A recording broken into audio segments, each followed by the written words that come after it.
Hello everyone. तो हम आज बात करने वाले खेसारी लाल यादव जी और आस्था सिंह के एक बहुत ही ज़बरदस्त वीडियो सॉन्ग के बारे में, जो कि देवी गीत है और इसका टीजर रिलीज हो चुका है।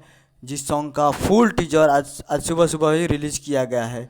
जिस सॉन्ग को लिखे हैं अखिलेश कश्यप जी और म्यूजिक दिए हैं बी आर वर्मा जी, जो कि आपको स्क्रीन के ऊपर दिखाई दे रहा है। जो कि वीडियो सॉन्ग रिलीज 18 सितंबर सुबह 6:45 पर टीजर रिलीज हो चुका है, full teaser video.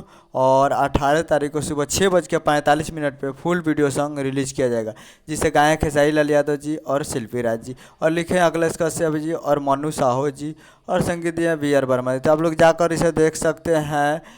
Annapurna films Bhojpuri YouTube channel पे फुल टीजर रिलीज हो चुका है, तो जाइए और देखिए। और 18 तारीख को सुबह 6:45 पे फुल वीडियो सॉन्ग रिलीज किया जाएगा।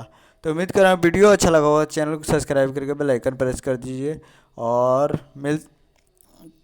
एक लाइक कर दीजिए। तो मिलते हैं अगले वीडियो में, तब तक के लिए जय हिंद, जय भोजपुरी। जाइए और प्यार दीजिए।